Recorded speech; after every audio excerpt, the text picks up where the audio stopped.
Hello there, welcome to Inquiring Minds. My name is Doug and I'm back with a very short fountain pen video today. I usually do a full review on Saturdays, but I'm still at the tail end of suffering from COVID, unfortunately. But I've received this Jinhao 9013 and have been writing with it for the last week or so while I've been feebly trying to recover.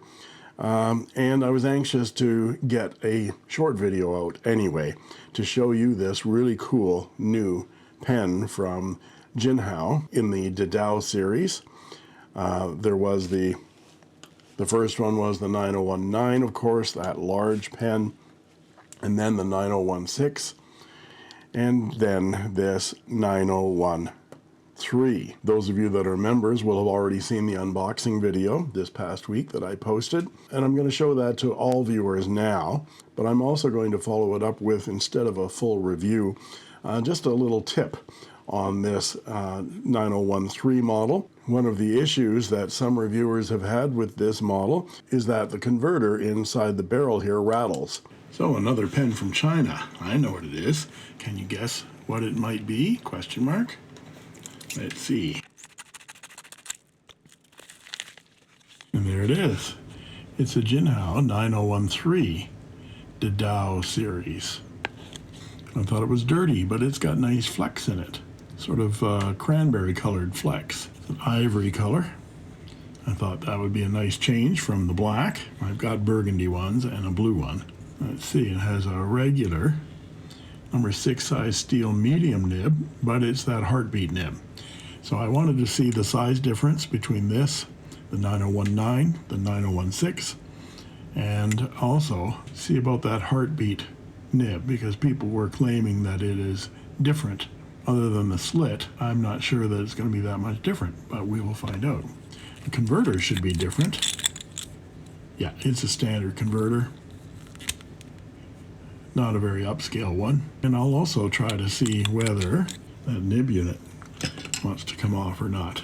Let's find out. There we go. Some of them, they feel like they're going to break. Yeah.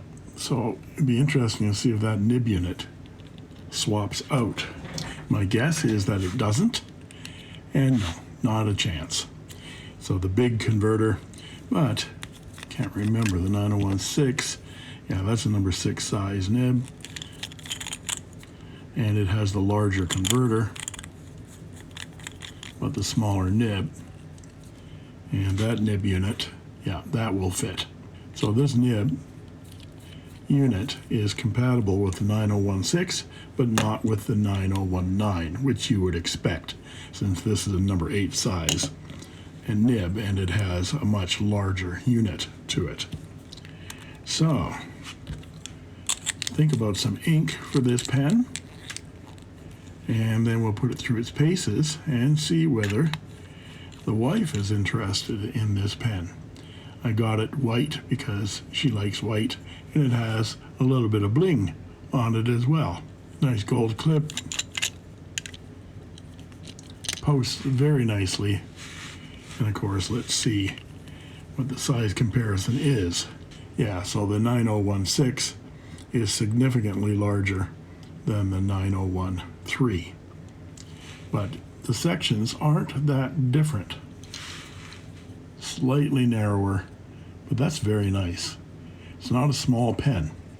It's small in length, but it's not thin. So for those of you who are interested in seeing the difference in size between the 9019, 9016, and 9013, and which one might be comfortable for you between the gargantuan size, which is a Mont Blanc 149 size grip and length, and a more Mont Blanc 146 size pen, down to, it'll be interesting to see size comparisons with other pens. This is what I would call a medium-sized pen, but with a larger grip. So it'll be interesting to see some comparisons. It rattles worse when the converter is empty, and that's that tail bouncing up and down inside that barrel. But there's a quick fix for that.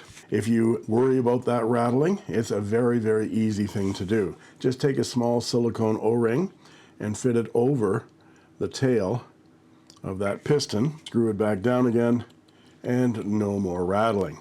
You have to keep that silicone O-ring down here near the bottom of the tail of that piston so that it engages with the small end of the barrel. I hope that little tip helps, and this is a sneak preview of the review of this, what I think is a fabulous little pen from Jinhao, the 9013. And I'll see you soon. Thanks for watching. I made this.